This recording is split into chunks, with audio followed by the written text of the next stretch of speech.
You're listening to Filmmakers Drinking Bourbon.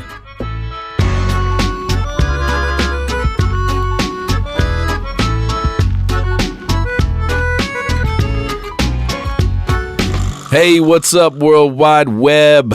It's Brandon. And it's Alex. And we're filmmakers. And we're also drinking bourbon. Yes, we are, my friend. Cheers. Cheers. We need some bourbon. I need some bourbon. Tasty. Tasty. Oh, so As busy. Always, we want to welcome you to the show. And if you're driving, which we hear a lot of you guys listen to the show while driving, we just want to make sure that you know, don't drink bourbon and drive.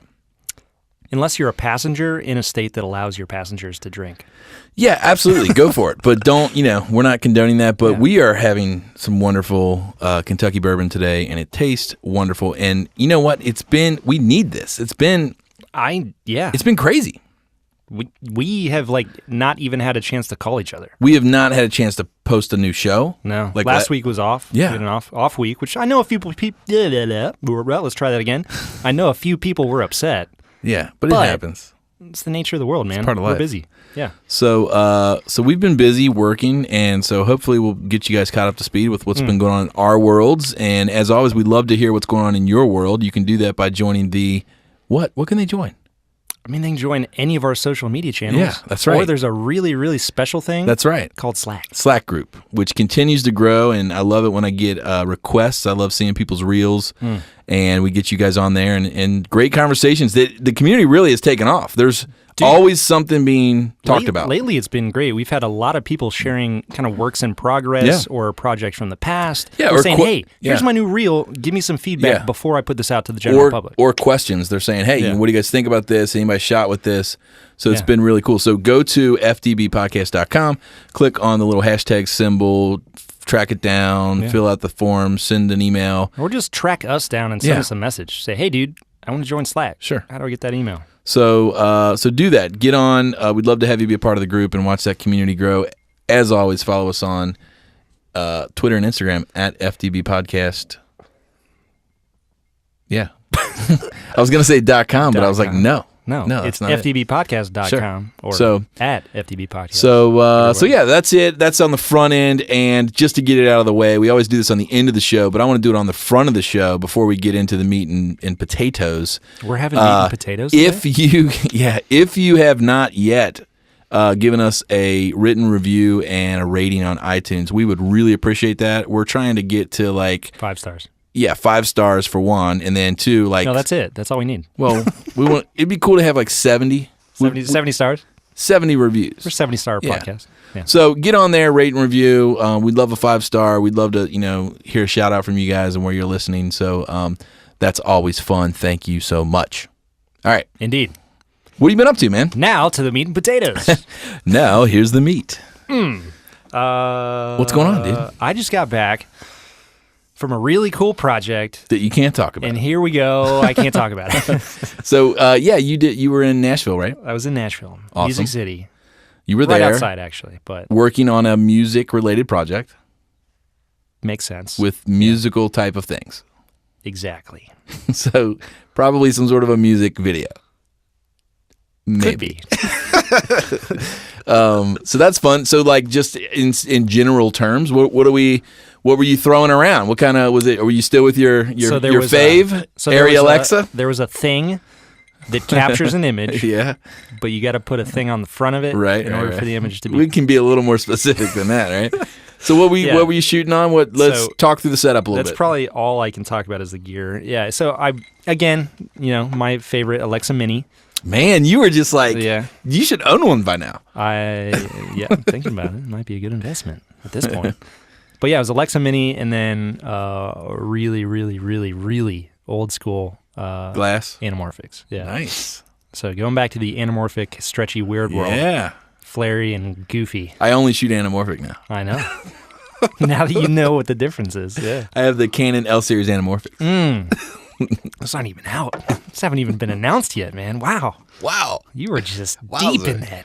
So you were jamming on that. Are you on a big crane dolly setup, or is it handheld? What was that all about? No, it was kind of stripped down kind of more bare bones as you can get with a mini anamorphic type deal. Because when I think of Nashville and music, I think of like big jib arms swinging around. Yeah, this will be different. It'll be cool. Yeah, So- I'm pretty happy with what we got. That makes me think that it's not country. It could be. Oh, man, I think I'm onto something here. I mean, it might not be though. Actually, I know what it is, but I'm acting like I don't on the show. You're not allowed to know anything. Nobody's allowed to know anything. So, anyways, But either way, it was really cool. It was a great experience. Nice. What kind of light setup were you guys running? Do you have like lots of lights? Lots, yeah. Little lights, big lights? Lots of light. All I can say is So like flary and beautiful. So like more stage, more of like what you would see in a live type setup? Kind of. Yeah. Yeah, it was kind of a half and half kind of a thing. Cool. Yeah. Anyway. Sounds fun. In a few weeks when I'm able, or months maybe, when I'm able to talk about it, we'll get really deep into it. I'll do a breakdown. We'll do some diagramming and everything. But awesome. Until then, just imagine what it could be. Man. That's fun. So be something cool. So that was I know that was a big project for you. Anything else you finished up recently? No, just some like personal stuff, marketing wise, getting a new reel together, which we talked about. Some kind of which you've decided you used to be the real time reel guy. After every project, you updated the reel. You've gone away from that. You haven't done that in a while. I haven't updated my reel. And now, the last we talked, you said you were going to simplify and just keep it simple. So right now, my website is set up with. The homepage has two reels. It's got a narrative reel and a commercial reel.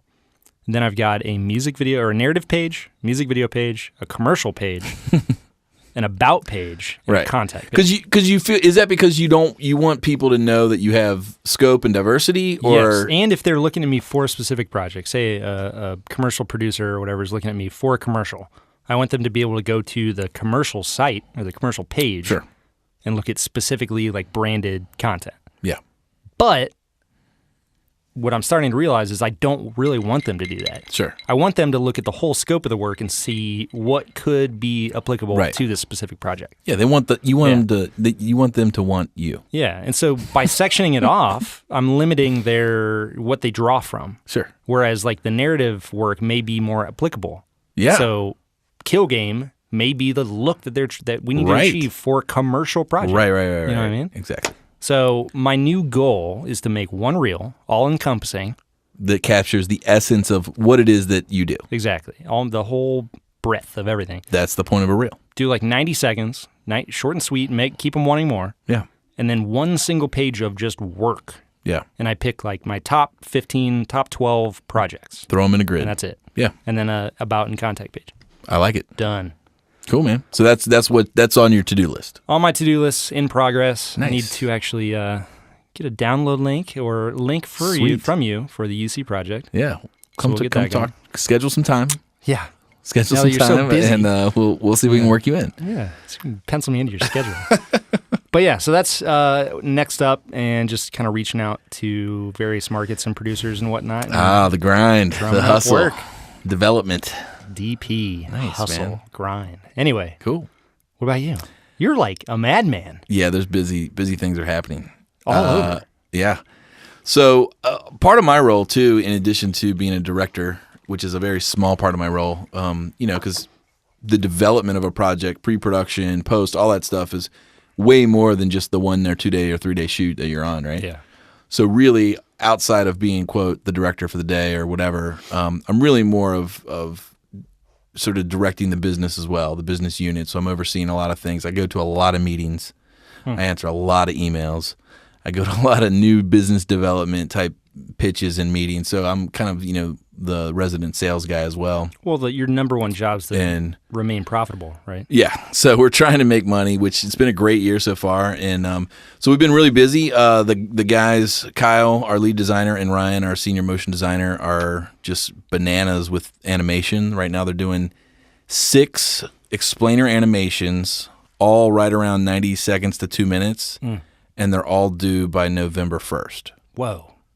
So we have we have found out very quickly how to scale up in a large manner without losing quality. Yeah. So we've got like 6 freelance designers, 6 freelance animators, and then Ryan and Kyle are sort of overseeing. They're playing more like an executive director role in their specific disciplines. Yeah. With a writer and a producer, and so it's actually pretty awesome to watch those guys really kick butt, and it's neat to watch on the sidelines how the team's coming together, and the work looks great, and the illustrations are pretty awesome. So that's been fun to watch. So I've got a small role in that where I kind of peek in every now and again. On my side of the fence, on the filmmaking side, we are doing a lot of branded content. Smaller budgets, but highly profitable because we're using in-house gear, in-house talent. So there's not a lot of COGS. So cost of goods sold, per se. So for those listening, don't know what level you're at or where you're at as far as in the film game, but on big shoots, big commercial shoots, there's a lot of COGS in the mix. You have to pay for between a 12 and 15 person G&E crew.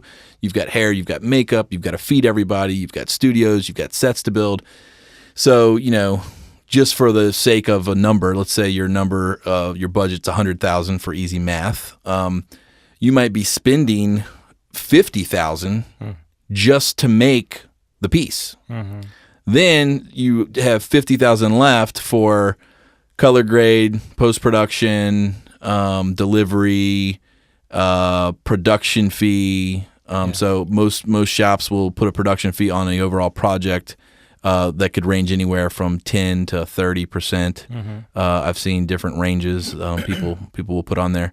So the margins sometimes get thinner on the bigger budget projects because you have so much more to pull off. You're renting $80,000 cameras, really nice lenses. Now the quality is way far and above. It's a really high quality end product, but there's just so many people and so much gear and so much stuff to make that happen at a high level that sometimes you can't make as much, quote, profit or money for sure sometimes than the smaller projects. To whereas a small project, like a small branded content project, which probably a lot of our listeners do, so think of, a filmmaker wanting, kind of an all-in-one sort of guy who's shooting on a Canon C100 or a 5D, who he's doing his own audio, his own thing. Is, mostly natural light, right. running gun. He owns his own gear. Yeah. He's not renting a lot of stuff, so he's able to keep most of the money. Yeah. That he's doing the editing himself. Right. He's able to keep that versus mostly profit. Spend it versus spending it to create the product. So anyway, I've been doing a lot of branded content stuff. And so it's been really fun. We're exploring some new ground, and we're doing some things and trying to push our abilities. But it's that fine line because it's like we know there's a cutoff where it's like we know that to get the quality we want, we've got to extend beyond that and bring in the key players for sure who are specialists. So it all just depends on what type of work you're going to be doing anyway. There's some shops that all they want to do is the kind of branded content trailer type deals. So anyway, we've been doing some of that. We just finished up one that's like a web commercial that's kind of like right on the line. Like if we had the budget, we probably wanted to have, a DP and an actual sort of grip/gaff type person and a producer, but the budget just wasn't there. So we kind of had to all play those different roles. And the content's cool. It's fun. It's interesting. But sometimes it's, you just wish you had that extra 10, 20 grand to get it where it needs to be. For sure. So that's always a challenge and a struggle. But, we've learned some things, along the way. But because of that, because we're doing a lot of this stuff, I've had to beef up the gear package a little. That's what I was going to ask about. Yeah. Yeah. So this year, we haven't bought gear in a while, but and especially after NAB, looking at some stuff, I decided to. Well, after you crashed your drone about 17 times, right? I decided to plus up a couple things. So we did add the new 3DR Solo, which was awesome. Yeah. And I highly recommend it. It's great. I'm sure all the other drone companies at this point are great as well, but I know for a fact that I really like the Solo. And so that's fun. And then actually, maybe we could talk about it later, but did you see the new GoPro drone? I did. It's pretty interesting. Yeah. I'm a little nervous about the foldable arms. I feel like what happens when you're flying midair and an arm just... I'm going to close up right now. Yeah, but their new cameras look the 5 black. badass. Yeah. and the session, or there are like voice commands and it's pretty interesting. GoPro record. Yeah, it's kind of dope. So, but anyway, we added the drone. We added. So wait, with the drone. So I think we talked about it when we had him on the show about how it's all mix and match hardware, and they're trying to get other manufacturers to. Are you still rocking the GoPro with it? Yeah, or what are you doing now? Currently, we're flying it with the GoPro 4K. Okay. The Hero 4. Yeah. So we could mount the Hero 5 on it if we wanted to. For sure. But yeah, that's the one thing I did like about 3DR is they are an open platform. So any of these camera manufacturers could potentially develop a small camera that would work with the 3DR. So I only see it getting better. It's a matter of time before. Red or Alexa or somebody's like, a little mini version. Red Micro. Yeah. You don't need the GoPro anymore. Buy our GoPro, which costs $10,000. Yeah. So it's a matter of time before something like that happens. And so I think there'll still be a place for the small drones. And obviously if you're doing like film work or something really big, like a car commercial, you're going to mount a big, either do a helicopter you're gonna mount, gas powered. You're going to mount a big boy anyway. Yeah, for sure. But funny enough, we've lasted since 2013 when we started Leap Frame. We've existed without a shotgun mic. Seriously? Yeah. It's all just lavs? Well, because a lot of the like branded content stuff we were just doing with wired lavs. Like not stuff. Even wireless, like literally wired lavs that we would plug into the XLRs. We were using the Sankins, and they sound great, and they got the job done. It's a little less flexible. And we just weren't doing a lot of like internal branded content where we needed wireless or we needed like it. And a lot of times I would find myself just not even using the shotgun. But if you're booming it, typically you have you're hiring a sound mixer, guy to come on set. Absolutely. Yeah. So anyway, this year there was a couple projects that was like, you know what, these are really internal, and I was like, you know what, we just need this in our kit. So I picked up I think I picked up a Rode ND2 something shotgun mic. Sounds fine. Again, on this project we use it on, I didn't use it. Like in post, I picked the lav. But we have it now, so that's kind of fun. We added that to the kit. Is that still cabled? Yes, but I have the option to go wireless because we also purchased the Audio Technica. What do you call it? The EK or the Sennheiser. Sennheiser, not Technica. Yeah, sorry, the Sennheiser. ATG, new wireless setup. It's their new wireless deal. They were on the show. They did the whole wireless thing. So I purchased that, and it's awesome. It uses this new technology. You don't have to go in and on the old mics, the old wireless, and punch in your frequency numbers. Like it just works. Like you turn it on, you hit the red button, it syncs, and it's synced for the rest of the day. Even if you turn it off, you turn it back on, and it still syncs. It's awesome. And it comes with a little like adapter cord where you can plug it into your boom and into the transistor thing, and now all of a sudden your boom's wireless. Really? Yeah, so it's pretty cool. Yeah. And I'm really happy with that. The audio on it is actually, the mic on it was badass. Like it's really good. So I'm AVX? AVX. Yeah, AVX. That's what it is. So super happy with that. If you guys are out there considering going wireless, I highly recommend it. They got this little nugget that plugs into your sound, like your handle. Yeah. Like on the C100, there's a little handle with the audio port, and it's just like this little like dongle, and you just pop it in, and that's your thing. So you don't have to have like a weird like shoe to put on the belt. It's not like having two belt packs. It's just like a little dongle, and it's awesome. So that's pretty fun, and it was really handy and really quick and really fast. For the first time in 3 years, I bought some Doovie. You got some Duotine. I got some nice. I got like an 8-foot. That's right. Yeah. Matthews, like grommets and the whole deal. Yeah. Like I didn't solid. Haven't used it yet, but I got it. Well, when you hire me next time, I'll use it. I love me some negative fill. So, but we did use the heck out of, and if you guys don't know about this as you're listening, they make a little and I don't know what the grips call them, but the little clamps with the nubby. The vice grips with the nubby. Yeah, it's like a spring clamp with a baby pin on it. Yeah, well, they call it something else, don't they? I don't. Baby pin.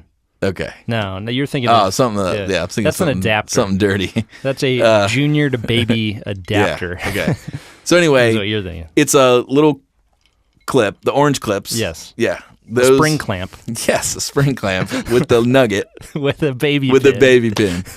And everything's a nugget today, so if guys, you don't have a spring clamp with a baby pin, you need to buy at least 2. Just get a thingy with a nugget and you're fine. They come in so handy. And for a shoot we just did, we were in this like house that was just like framing. We needed it to look like a contractor, and it was so easy. We were able to just clip it to a beam and clamp down one of our LEDs for a backlight, and it was awesome. Oh, they're and super so useful. So anyway, just a little tip from the side. You guys should definitely have that in your kit. Pretty rad. It's what is it? A Matthews thingy with a nugget? Yeah, thingy with a nugget. Okay, cool. Yeah. It's like $20. Exactly. So Perfect. I'm trying to think. I think that's about it. Okay, speaking of lighting, I got LED something new. panels. I got something new I want to talk about. Okay. I finally learned. This is man. If you're in this industry, you know the pain of this. I finally learned the perfect way to fold like 8-foot or 6-foot diffusion. Bounce. Like a big this is diffusion. It's not really bounce. Oh. But like a 6-foot by 4-foot. Yeah, like the fold out. Like a big one that you're trying to block the sun for an outdoor interview. Mm-hmm. Like I finally figured it out. So I don't know why it took so long, but I finally YouTubed it. And like the best way to do it is you fold it vertically like a taco. Yeah. And then you like let it sort of drape to the ground, and then you kind of just push it down and it like folds into itself. It's amazing. Yeah. So for anybody that doesn't know what he's talking about those fold out with a metal like ring around it. Yeah. And they're kind of spring loaded type of deal. Yeah. Not just a flat piece of material. Right. Yeah. Anyway, so yeah, that was. I'm pretty excited that I finally figured that out. You learned something.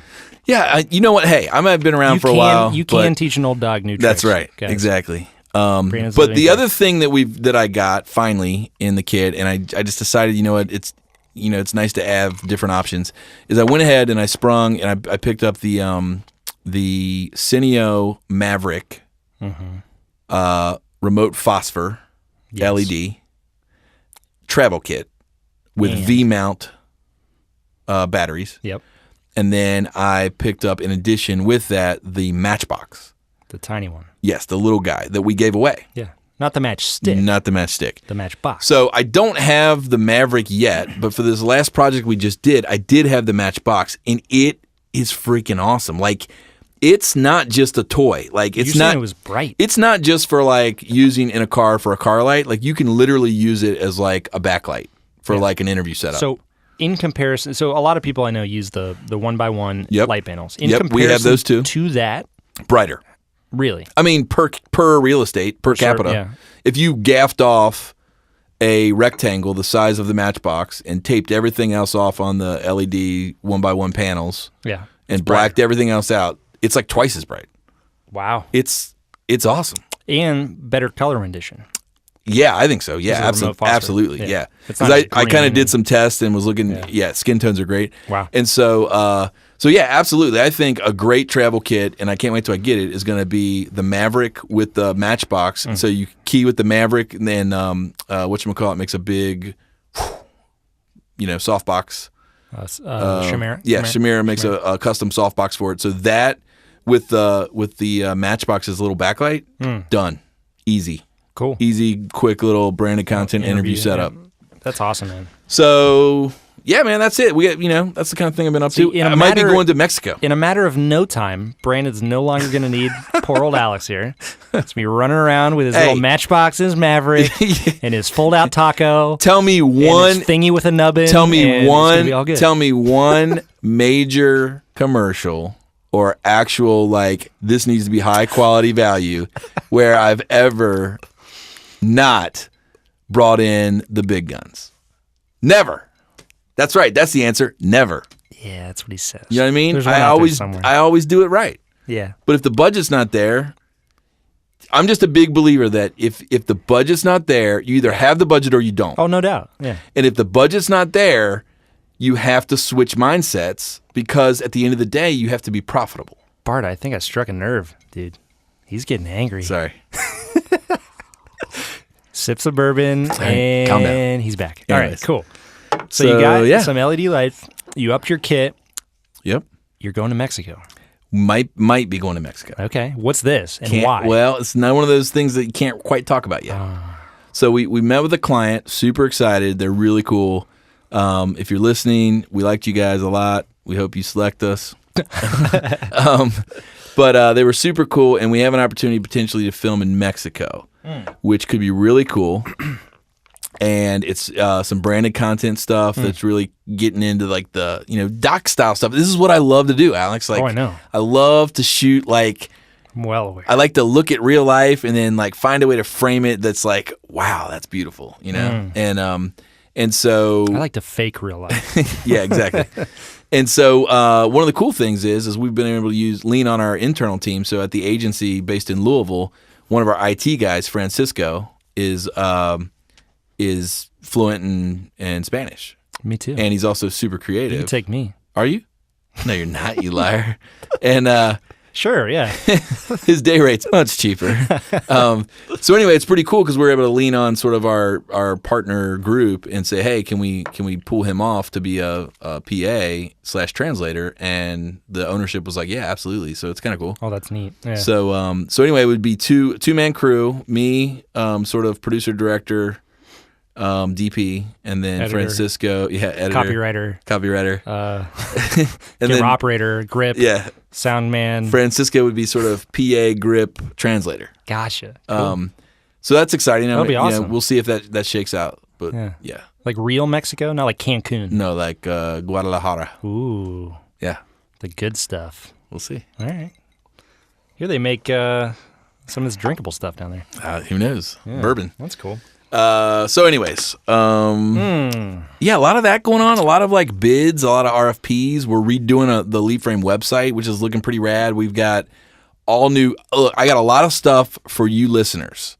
So it's coming, I promise you. I have an awesome PDF sheet infograph that explains the difference between high production value and low production value. Yeah. It's going to be one of the most useful things for all of you out there listening to show your clients. Sit down at a meeting, give them this PDF, and let them know. And you could say, "Hey, do you want to go with high production value or low production value?" And they're going to see what that equals. They're going to see that high production value equals a team of 10 to 15 specialists, and low production value equals 2 generalists. Mm-hmm. So it's really cool, and they're really cool illustrations done by Danny Dufford. So that's in the works of being designed. So that's cool. Nice. 2, some of you have reached out and said, hey, Brandon, you've talked about these production assumptions that you guys put on your SOWs, your statement of work, or your RFPs.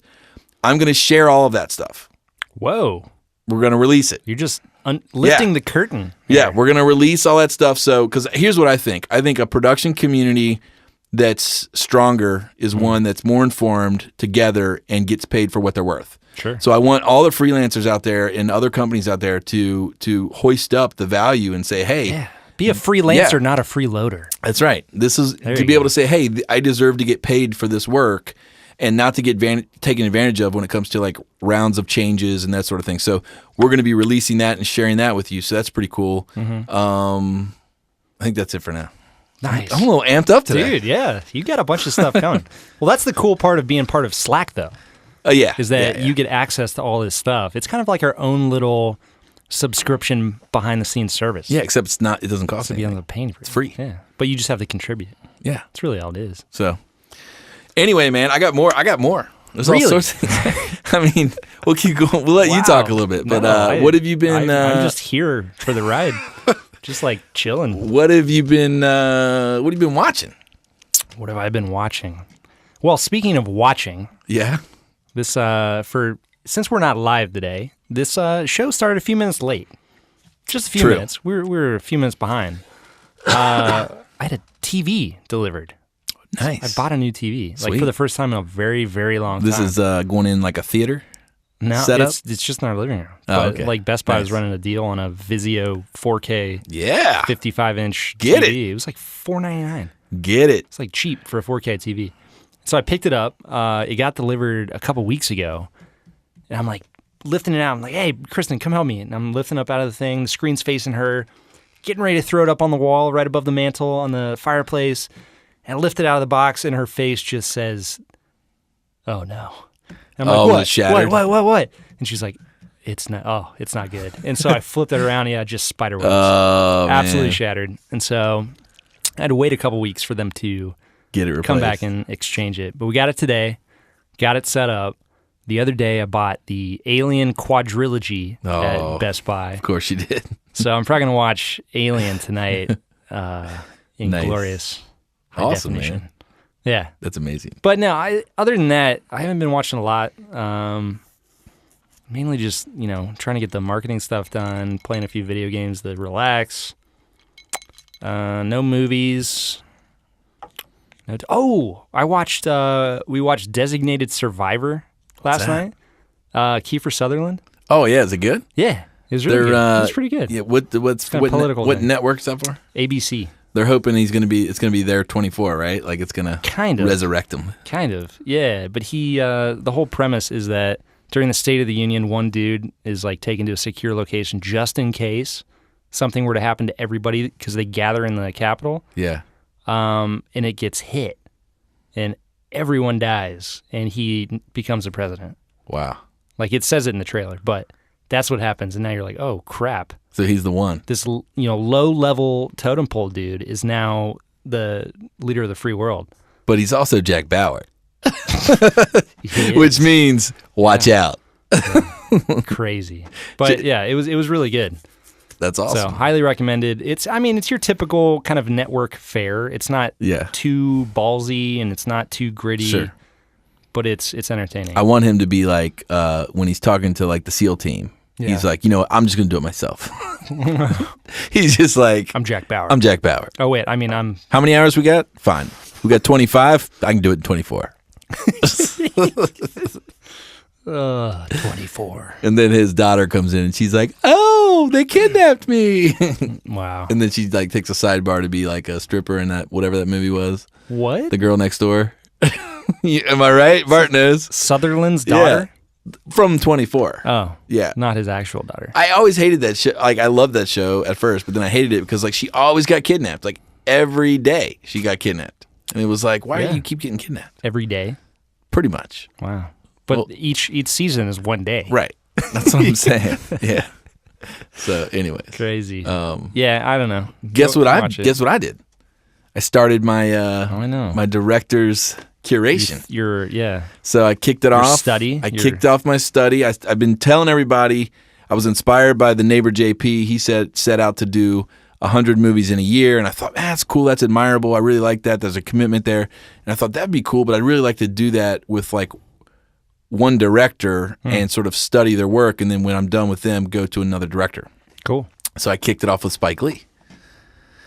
Which is kind of interesting. So my first out of the box, I went with Crooklyn. Really? And I really enjoyed it. Were you starting actually from the beginning, or yes, or like his more well-known? Well, films? so his first big film, She's Gotta Have It, is not available to stream anywhere. Really? So I would have had to like bought it on DVD, which I haven't yet, or steal it. And I'm just like, man, there's so much effort to get to that movie. Yeah. And so I started with Crooklyn, and it's a story of, basically it's like kind of a personal story of him like growing up in Brooklyn, but it's through the eyes of this little girl. And that's cool. The crazy, so as you know, Spike Lee, or maybe you don't know, he's got a couple bits that he does. So a Spike Lee movie is going to have a first-person narrator moment where somebody looks to the camera. Normally, it's Samuel L. Jackson of some sort. And some sort. And he's going to be like, so what you see here is that we are doing, whatever. And he's going to do this sort of bit where he's talking to you first person in a really sort of quirky, jivey way, and it's great. Like, so when you go to watch a Spike movie, like, you just kind of accept his bits and you love it. You got to keep saying Spike Lee because there's a Spike Jones. Yes, not Spike Jones. Not Spike. Spike Lee. Spike Lee. Yeah, Spike Lee joint. So that's always going to be a part of it. You're always going to get a double dolly shot. So Alex, you can break down this for people. No, you got to explain what the hell you mean by a double dolly. Well, you know what it is. I don't know if I know. Really? Not from that explanation. Okay. Well, the Spike Lee double dolly shot is the classic shot that kind of breaks you out of reality, and it makes it feel like the character is sort of floating. So essentially, you take the main character, you put them on the dolly. I get what you're saying. And then you dolly, and as you dolly, the whole background is moving. You got the parallax feel, but your main character stays put. Yeah, character staying. And that's like a Spike Lee joint thing. Like he does that in every film. Every film he does it. And so it's really cool. And in Crooklyn, he did it by putting this little girl on like a jib dolly. Yeah. And so it looks like she's running away from these two like crackheads. And then all of a sudden she starts floating into the air because they're on a jib. Yeah. And it's great. And it just kind of, it's an out of body experience type setup. But, look that up. If you look up Spike Lee, if you look it up on your phone, Spike Lee double dolly shot, you'll see like a hype reel. Double dolly? It'll say that? Yeah, you'll see a hype reel. I've just never heard it called that. Well, I don't know what else you would call it. It's kind of like a dolly zoom. Yeah. But it's different because it's not a zoom. Because the character's on the dolly. Yeah. No, I can visualize it. I Yeah. just don't know. So just look it up, you'll see it. So anyway, Crooklyn was really good from a couple point of views, but it's also kind of bad from a couple point of views. Like the early Spike films, and then the other film I watched was Do the Right Thing, which both of those kind of the film opens up and you're in this city, you're in this scene, you're in this moment, and then it's just a bunch of conversations, and there doesn't seem to be really a story arc. Yeah. There doesn't seem to really be a story arc. It's just like people talking, things happen, and at the end you kind of learn something. But one of the things, jumping back to Crooklyn, is he decided, it was crazy. At some point, the little girl leaves Brooklyn to go stay with her auntie in the suburbs. And as soon as she gets to the suburbs, everything goes to a squashed aspect ratio. Like a 4:3? No, it's like squashed. It's not 4:3. It's still full screen. It's the wrong aspect ratio, so it's squished. And that he lets that play out for about 20 minutes, and you realize there's nothing wrong with my TV. He chose on purpose to do this because he wanted you to feel distorted that reality, she was in her normal was Brooklyn, so for her to go to the suburbs, it was distorted. So was it like he shot anamorphic and then squished it to 16:9? Yes. Ah. And so like you're watching it, you're going like, this sucks because it's like horrible. Yeah. And then you're like, oh my gosh, he did it on purpose. Yeah, and then you finally go back to Brooklyn and everything's normal again. And then so that was kind of cool. It was a little disorienting. That's what he wanted to transition moment between. No, it's just like it just happens. Boom. It's like a hard cut. All of a sudden. Wow. Yeah. So that was kind of cool. And so I started to realize all these little like quirky things that he does. And I started to realize like, and now I love him even more. Yeah. Because I'm kind of like, he just doesn't care. He's like going to like he's breaking the rules. And I like that. He's making the movie he wants to make. Yeah. So that was cool. Again, Do the Right Thing. I know a lot of people consider that a classic. Personally, I feel like the story was a little weak. It's just this guy, there's a pizza shop, and then it turns into a riot, and, it's just okay. Like, it's not great for me. It was just okay. There's some great sort of jib dolly moves. He's a master when it comes to some of those jib dolly moves, but it was just okay for me. But then, my third film, which I watched last, and I'm still on the Spike Lee kick, was I watched Chirac.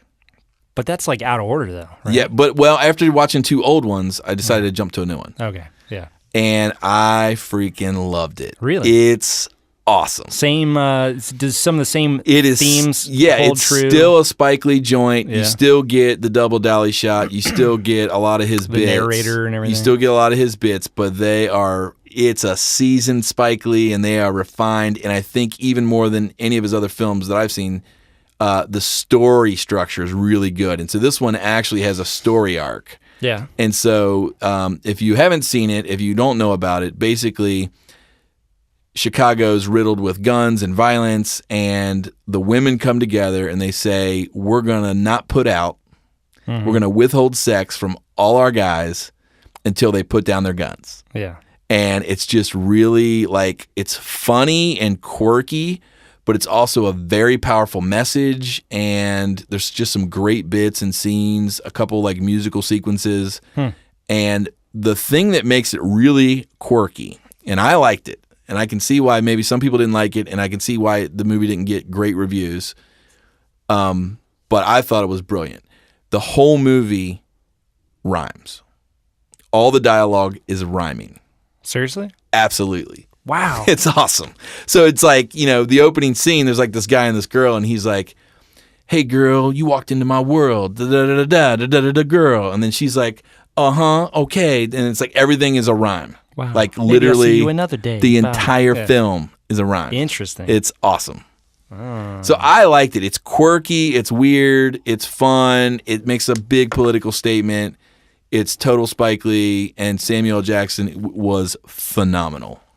Of course, he was in it. Was he one of the main characters? He's the guy who talks the first person. Yeah. So he's not an actual. Oh, it's great. One of the ones being filmed. Yes. Well, it's just you got to watch it. It's great. It's great. So I loved it. They're always a little out there. I loved it. So anyway, so that I'm on the Spike Lee thing. So I don't know where I'm going next, but I'm thinking of going Old Boy with Josh Brolin, and then there's a couple others. I watched that war one he did. Saints, something about Saints and Soldiers, or Soldiers and Saints, or whatever that is. Yeah, that was interesting. Yeah, he's got a unique perspective, dude. Yeah, I like him because he takes on all sorts of different genres and puts his twist. Yeah, and you're like, this is weird. Yeah, cool. So well, I'm interested to see what you think of some of the other ones. So, and I think, but I want to take suggestions if anybody's listening. I will take a suggestion from my next director. So if you guys hit me up on Twitter, or the Instagrams, wherever, make a point on Slack. I'm taking recommendations right now for serious recommendations. Yeah. Who my next director profile should be. I'll throw one out right now. Bring it. PTA. Ah, nice. That's what I would say. Paul Thomas Anderson. Any old day. PTA. All right, that's good. That's good.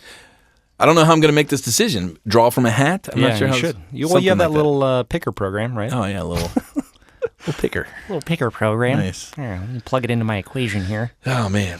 Anyway, what are you excited about? I feel like I've been excited about everything today. Like I feel like all I've done is talk, and you haven't said I'm talking anything. About future things. Oh. I haven't said anything. I don't know, man. Dude, that's what I normally do. I'm just kind of here. I'm the thorn in your side. No, that's not. Snake in your boot. Not the case. Yeah. Not the case. I don't know, man.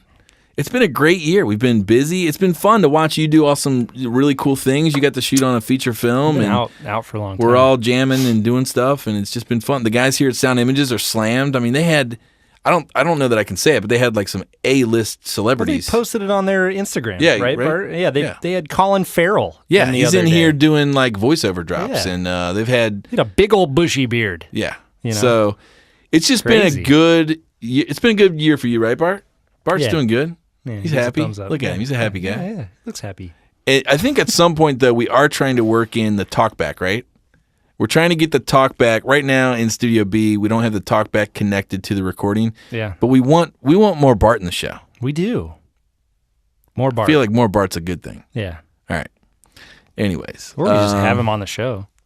Yeah, or we can just put up a mic and bring him in. But there's something about hearing the click of there's something about hearing the click of the control room that adds a little something special. Yeah, you're right. Yeah. Yeah.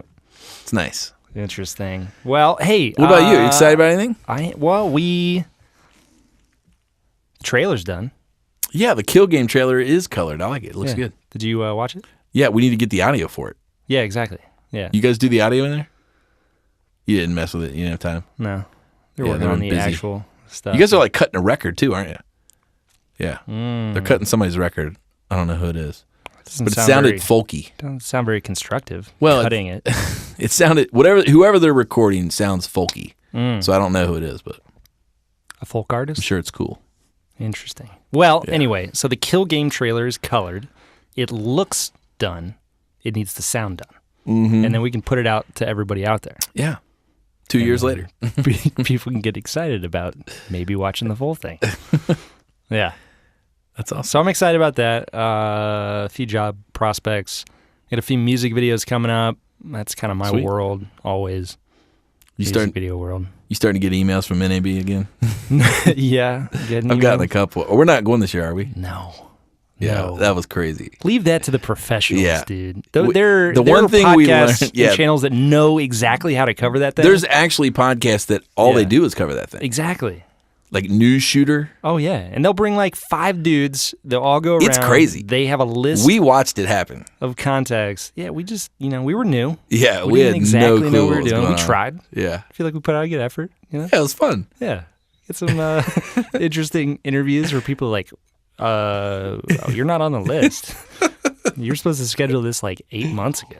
We're like, well, who can we talk to? Hey, come on over. It was fun. So, no, I'd rather not. Yeah. If I'm going to go again, I just want to go as a spectator. I think I'm going to try to do, I don't think I'll be able to do it this year, but I'm going to try to do that Masters of Motion. Really? Mm-hmm. It usually happens like in the fall, winter. Masters and in motion? Of motion? Masters in Motion. It's in Austin, and it's more of like a small group. It's like a workshop, right? Hands-on workshop. Like each day there's like a speaker, and then you go do a setup. Hmm. So I'm pretty excited to try that. That sounds kind of cool. I've heard good things. Yeah. See, I'd rather just be on a set. And get paid. And get paid to put up a setup and to light something. Right. Versus exactly pay to watch someone else do it. True. Kind of a thing. Although, I'll tell you something I'm excited about is tomorrow, wait, is today Friday? Today's Thursday, my friend. Saturday here in Cincinnati is the OFF conference, O-F-F-F. There's 3 Fs. And like the main dude, Hector's from like Spain, and it's super cool. It's a design conference / a lot of motion designers are involved. But this year, I believe one of the speakers is the guy who does a lot of the concepting, development, storyboards for Wes Anderson. Really? Yeah. Dude. I'm pretty excited about that'd be that. a good speaker. Yeah, I know. Dig into what So we're going to check that out. And then the guys over at Lightborn, I think they're going to speak on something. So that should be pretty rad. What about like live lighting design I have or no clue. motion graphics? I guess whatever they want to. That's cool. Whatever they want to talk about. Well, they're usually one of the big sponsors, right? Yeah. Interesting. So that's happening Saturday. You going to take the streetcar there? Probably of course not. You are. Yeah, of course I am. Yeah. Hop on that streetcar. Yeah. Take it downtown. Cincinnati's got a new streetcar. Some people love it. Other people think it's a waste. So it only costs like $150 million. Yeah. It's good like if you're going a certain direction because it only goes one way. Does it? Yeah. It doesn't go back? No. It only goes in one direction. It's a figure 8 loop in one direction. So if you're north and you're wanting to go south, super convenient. But if you're, south-ish, and if you're wanting to go from like left to right, you can't. You got to do the whole thing to get to get That's there. Yeah. So you just walk. But it's cool. Yeah. Like you can take it from OTR down to the Banks. Once you're done with your dinner, take it from Banks down back up to OTR. Absolutely. Yeah, okay. Yeah. I haven't been on it yet. I don't know. I'm literally asking questions. Yeah. No, I'm not it's sure. good. It's good. Yeah. So, no, man, nothing too exciting else on my end. Yeah. I think that I am kind of interested in the new GoPro stuff. They're totally becoming like Apple. With the voice activation? I just watched like the video and the guy is like, introducing Hero 5 Black. And then everybody is like in the crowd clapping and on stage. The analysts are talking about the stock is going to go up or down. It's just kind of cheesy. Oh, for sure. Well, their whole stock's been suffering as of late. But I mean, I don't know. I mean, I haven't seen the specs on the new 5. Is it rad or is it 4K? It's 4K. Really? Yeah, I believe so. 4K, 30p. I don't think it does 60 yet. Might need to pick it up for the old drone. Maybe I'm wrong. Upgrade it. But it's waterproof without a case. Nice. And it's voice activated. What? So again, you say GoPro record and it starts recording. So for action sports, if you're on a surfboard and you don't want to lean down to toggle your GoPro. Sure. What about if it's on a drone and it's like GoPro exactly record? So you just have to yell into it. Perfect. You just throw a rock at it and it starts going too. It starts, the clapper. Just clap twice. Oh, man. Anyway. Good times. Other than that, no, nothing crazy. Nothing I'm excited about gear-wise. Yeah. No. That's it. That's the show. That's the deal. That's it. Well, cool, man. Well, I do have our friends at Timba Bags. Yeah. And Victor and the Benro kids. Mm-hmm. They have another sector of business that does some cool stuff. Mm-hmm. I believe lighting. Mm-hmm.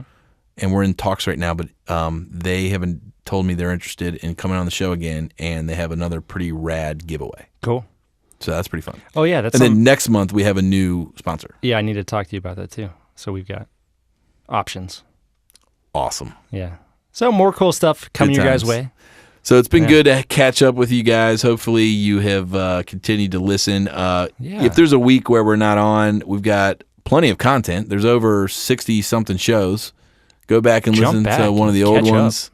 You can laugh at how horrible we were back then. Oh, it's terrible. And if you guys have any recommendations or the stuff you think it'd be nice to hear us talk about or any of that stuff, we just let us know. Actually, you know what? I did pose that question the other day on Slack, and I did get a response. Oh yeah. Here we go. Let's jump in. Here we go. I said, brainstorm on topics you'd like to hear us discuss in the coming weeks. Top movies of the summer and what inspires you the most from John Peake. That feels like a whole new show. I know. We may have to tackle that next time. Yeah, we'll come back on that. But that's good. Top movies of the summer. Is that like what you're excited for? I don't know. Summer's over, so it must be what you saw during the summer. Yeah, I think that's a good shit. Next week. Yeah. All right. We'll get in on that. Yeah. We'll have to put together a list of movies we actually went and saw this summer in theaters. Yeah. You probably haven't seen that many. No. You're more of a home guy. Yes. Home movie guy. Well, it's just hard to get out. Although we might go see a movie Friday. My in-laws are watching the kids, so we might go. Any ideas on what? Or we might just Netflix it. No ideas? And watch Spike Lee. My wife is not my wife doesn't quite appreciate my director study as much as me, because she's like, I don't want to watch a Spike Lee film. Yeah. And I'm like, but I'm trying to study this guy. You know what comes out tonight? What's that?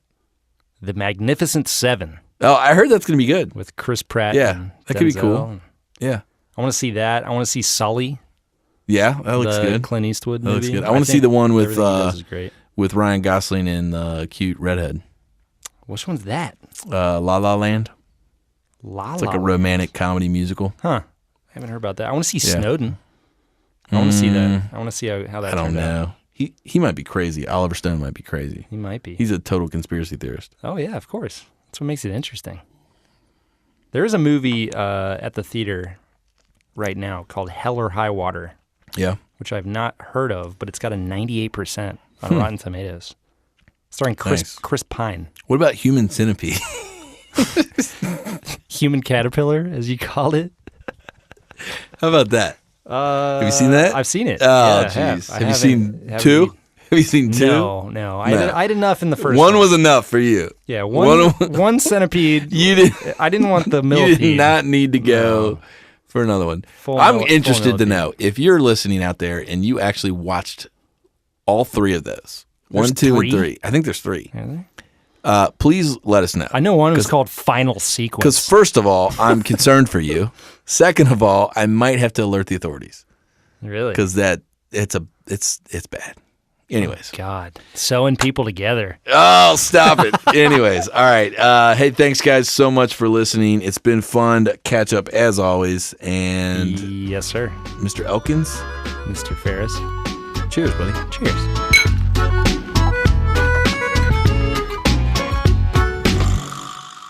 This podcast was recorded live at Sound Images Studio.